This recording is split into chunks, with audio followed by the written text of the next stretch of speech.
প্রচন্ড টেনশন হচ্ছে এখন ছোটবেলার মতো। বাইন্ডিংটা একদম দারুণ হয়েছে। Hi, good morning. সকাল 10:10 বাজে আরেকটা ব্লগ স্টার্ট করছি। আজকের এই নতুন ব্লগটাতে তোমাদের সবাইকে জানে একদম স্বাগত বন্ধুরা। সো এখন অ্যাকচুয়ালি বেরিয়ে যাচ্ছি স্কুলের দিকে। সেটা হচ্ছে টাইডের স্কুলে যে কার্নিভালটা হবে, অ্যানুয়াল ডেটা হবে, সেখানে পেরেন্টস মানে মায়েদেরকে বলেছে যে ডান্সের পার্টিসিপেট করতে। তো আজকে অডিশন আছে, ওই জন্য যাচ্ছি। But already I am late. এখন জানি না গিয়ে কি দেখব, মানে আদৌ হবে কি হবে না, বা হলো কতটা আমি তার যোগ্য আমি এগুলো জানি না। But yes, something new to me. ভাবলাম যে যাই, আর যেহেতু নাচটা আমার ভাল লাগে ওই জন্য আমি বার হয়ে গেছি। এদের সমস্ত ব্রেকফাস্ট দিয়ে বার হতে হতে আমার একটু লেট হয়ে গেল। আর তো এখন আমি অ্যাকচুয়ালি রাস্তায় আছি, ফটাফট অটোটা ধরবো। ধরে এখন তাড়াতাড়ি মানে পৌঁছতে পারলে হয়। বাকি রান্নাবান্না কিছু হয়নি, ওসব দেখা যাবে। আসি, রাতুলের তো আস্তে আস্তে একটু দেরি হবেই, রাত্রি 8টা তো বাজবেই অন্তত পক্ষে। সো টাইম আছে, চাপ নেই। আগে যাই, চট করে অটোটা নিই, তারপর আবার আসছি পরের সামনে। চেষ্টা করব যেমন পারবো আপডেট দিতে। দেখা যাক স্কুলের মধ্যে দিতে পারি কিনা। বসে গেছি অটোতে, বিশাল লেট হয়ে গেছে আমার আজকে। অ্যাকচুয়ালি সব কিছু সেরে বেরোতে না লেট হয়ে গেছে। মাঝে মনে হয় কি যদি 48 ঘন্টা একটা দিন হতো ভালো হতো, মানে জাস্ট টাইম পাই না, এরকম অবস্থা। অ্যাকচুয়ালি লেট হয়ে গেছে আমার। দেখা যাক, এটা একদম নতুন, ওই জন্য আমার খুব ভালো লাগছে, ইন্টারেস্ট আমার। Finally reached or waiting. সবার সাথে ওয়েট করছি। সেই স্কুলে ছোটোবেলায় যে টেনশান হতো ওরকম টেনশান হচ্ছে। তো ম্যাক্সিমাম ফেল হয়ে যাওয়ার, বাড়ি চলে যাওয়ার, কী করবো অ্যাকচুয়ালি জানিও না। যদি রোজ আসতে হয় এরকম তাহলে অবশ্য মুশকিল আমার পক্ষে। চলে এলাম যে একদম এটা নতুন, তাই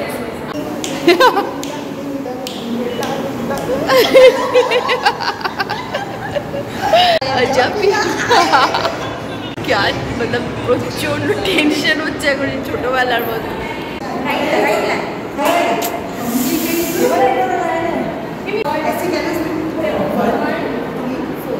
সবাই নাচ প্র্যাকটিস করছে আর আমার প্রচন্ড টেনশন হচ্ছে। সত্যি বলছি, টেনশনে না গাল ফাল গরম হয়ে গেছে। সে ছোটবেলায় মনে হয় না এত টেনশন করেছি। চলে তো এসেছি, ভগবান জানে। 2000 years later. খতম। 11:32 বাজে হয়ে গেছে। কিছুই ছিল না, সামান্য একটু করে এলাম। क्या पता पप्पू पास हो गई कि नहीं।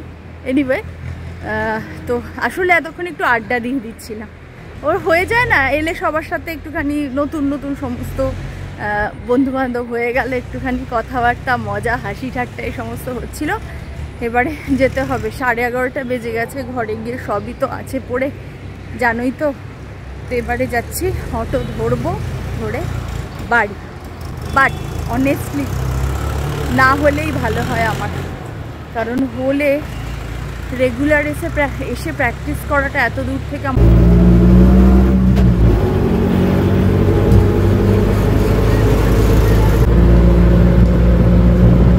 ফাইনালি ঘরে পৌঁছে গেছি। এই যে আমার সকালের খাওয়া এবার শুরু হবে। 1 গ্লাস জল আর এই 3টে বিস্কুট খাবো। একটু বসে নি, খেয়ে দে, তারপর আমি যাব রান্নাঘরে, দেখবো কি করছি না করছি, করে নেব। আর আজকে বড় কাজ হচ্ছে, এডিটিং আছে, তারপর সব কাজ আছে যেমন থাকে। আজকেরটা না কি হয়েছে বলো তো, আমার জানোই তো আমার নাচ ভীষণ ভাল লাগে। তো আমার একটুখানি এটা একটা নতুন একটা অভিজ্ঞতা হলো আমার। আর খুব ভাল লাগছিল যখন একটুখানি স্টেপস দেখালো, করলাম বড় আয়নার সামনে, দুর্দান্ত লাগে আমার নাচটা। কিন্তু এখন আমার মনে হচ্ছে অনেস্টলি না সিলেকশন হলেই ভালো হয়, কারণ এখানে আমার পক্ষে যাওয়াটা একটু চাপ হয়ে যাবে। ছেলে স্কুল থেকে আসে প্রায় 1:45, মেয়ের কলেজ, রাতুলের কাজ, এখন ওরা কোন টাইমে ডাকবে জানি না সেখানে। আর সব থেকে বড় কথা, এখান থেকে স্কুলে আমার আপ অ্যান্ড ডাউন 250 থেকে 250 টাকা মতো। আমার পক্ষে কিন্তু অসুবিধে রোজ এরকম খরচা করা। সো নাই ডাকে তো বেস্ট আমার জন্য। বাট ভালো লেগেছিল। উপরসে যদি হয়ে যায় সিলেকশন তাহলে কস্টিউম চার্জও শুনছি দিতে হবে। বাচ্চার জন্য এমনি তো দিয়েছি 1600 টাকা না কতই, তারপর যদি নিজের জন্য এবারে খরচা করতে হয় তাহলে এত একটু অসুবিধা। এখন দিয়ে এলাম, একটা অভিজ্ঞতা হলো, দেখা যাক। আমি একটুখানি এই যে সমস্ত ধরাচুরা পড়লাম, একটু রিলসটা করলাম। এবার আমি আর সময় নষ্ট করবো না, কারণ বুঝতেই পারছি অনেকটা বেলা হয়ে গেছে। এবার চলে যাব রান্নাঘরে। তো আমি যেটা রান্না আজকে করব সেটা হচ্ছে কাচকি মাছের বা মৌরলা মাছের আর কি পকোড়া। এটা হচ্ছে যে আমার এক বন্ধু, সাবস্ক্রাইবার কাম বন্ধু মঞ্জু, ফিরোজ মঞ্জু তুমি আমাকে পকোড়ার রেসিপি চেয়েছিলে। তো আমার মনে হয়েছে যে সব রকমের পকোড়া তো আমরা মোটামুটি করি, লাইক পেঁয়াজি বলো বা জবি বলো। তো আমার আজকে মনে হলো একটুখানি এই ঘরে না অল্প একটুখানি আমার মৌরলা মাছ আছে, তো মৌরলা মাছটা দিয়ে সবসময় বাটি চচ্চড়ি বা অন্যরকম রান্নাবান্না মানে আর কি করি। আজকে আমি মৌরলা মাছের পকোড়াটা বানাই এবং ওটা আমি তোমার সঙ্গে মঞ্জু এবং সবার সঙ্গে, তোমাদের সবার সঙ্গে শেয়ার করছি। তো চলো আগে ফটাফট যাই, গিয়ে পকোড়াটা প্রিপারেশনটা স্টার্ট করে দিই, বিকজ আজকে আছে অনেক কাজ যথারীতি। এই যে আমার কাছে আছে হচ্ছে মৌরলা মাছ, অল্প একটুই আছে। এটা আমি ভালো মতো একদম ধুয়ে নিয়েছি। হলুদ, নুন, সল্ট দিয়ে দিলাম, লাল লঙ্কা দিয়ে দিলাম। এটাতে ঝাল হয় না, এটা জাস্ট ওই হালকা একটু তিরতিরে ঝাল। পেঁয়াজ দিয়ে দিলাম, এই লঙ্কাটা দিয়ে দেবো।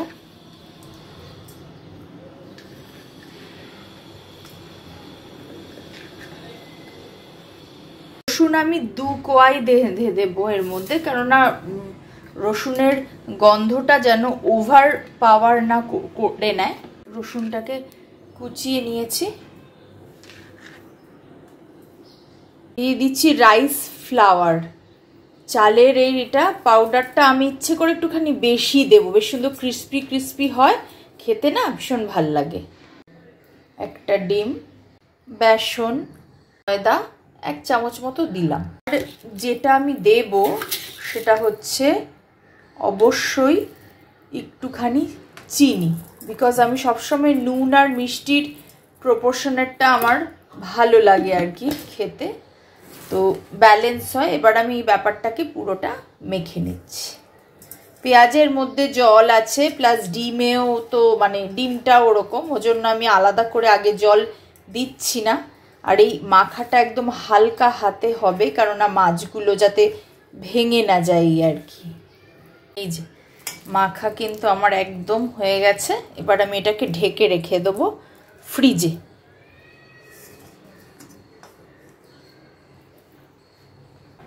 সো বেসিক্যালি এই মুহূর্তে আমার আর অন্য কাজ নেই, মানে পকোড়ার কাজটা নেই, ওটা তো সব হয়ে গেছে দেখলেই।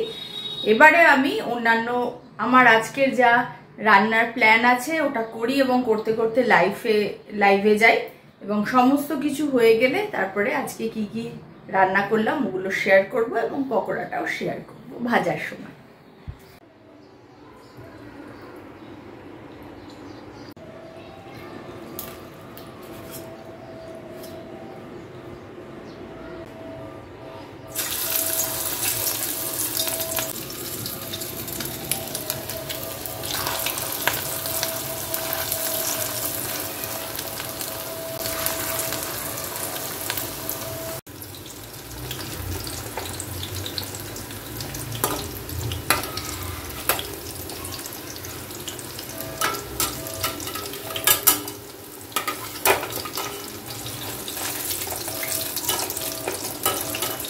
আর হ্যাঁ, এইমাত্র স্কুল থেকে ফোন এলো আবার যে সিলেকশন হয়ে গেছে, তো বলছিল যেতে, but I cancel it because ওরা বলছে 1 সপ্তাহ কন্টিনিউয়াস দুপুর 2টো থেকে 3টে 1 ঘন্টা আমাকে ওখানে প্র্যাকটিসের জন্য যেতে হবে। আর ছেলে আসেই মোটামুটি 1টা বাজতে 10 নাগাদ, তো এসে ওর স্নান খাওয়ানো এ সমস্ত থাকে কিছুতেই। আর এখান থেকে স্কুল বেশ দূর, মানে অন্তত পক্ষে 2টো থেকে যদি স্টার্ট হয় 1:30টায় আমাকে ঘর থেকে বেরোতে হবে। আমার পক্ষে কিছুতেই সম্ভব না, মেয়েও ওই সময় ফেরে।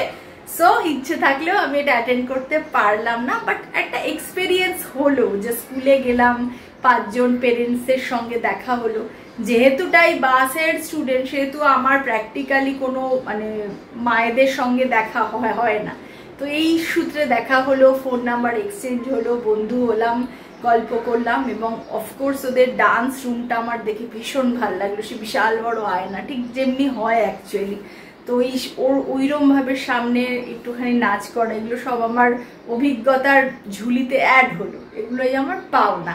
সো এনিওয়ে চলো একটুখানি সিমে রেখে আমি এজন্য ভাজছি যে আমি যদি হাই ফ্লেমটাতে ভাজি তাহলে ওপরটা ডার্ক হয়ে যাবে আর ভেতরটা কাঁচা থাকবে। তো জন্য আমি একটুখানি সিমে রেখে রেখে ভাজছি, যে পুরো ভেতর থেকে যেন প্রপার মাছগুলো কুক হয়ে যায়।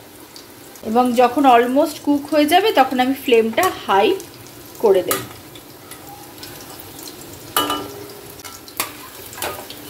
বাইন্ডিংটা একদম দারুণ হয়েছে। এবার আমি ফ্লেমটা হাই দিয়েছি করে।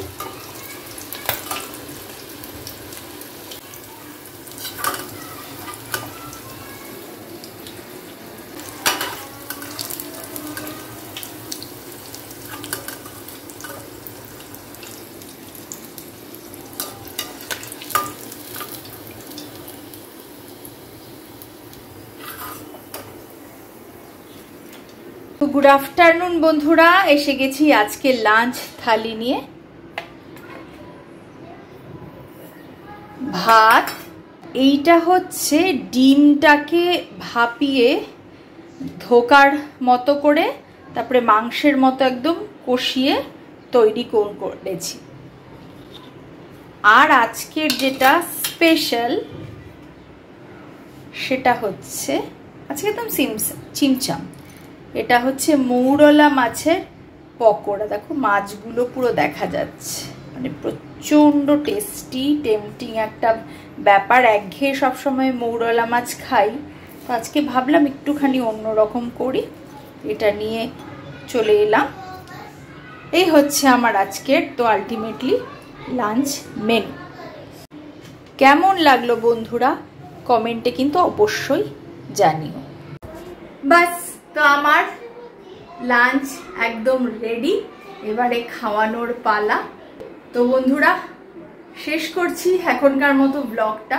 যদি তোমাদের ভালো লাগে তাহলে লাইক, কমেন্ট, শেয়ার আর সাবস্ক্রাইব করো, সঙ্গে থেকো। দেখা হচ্ছে আবার আরেকটা নেক্সট ভিডিওতে। তব তক কে লিয়ে টাটা।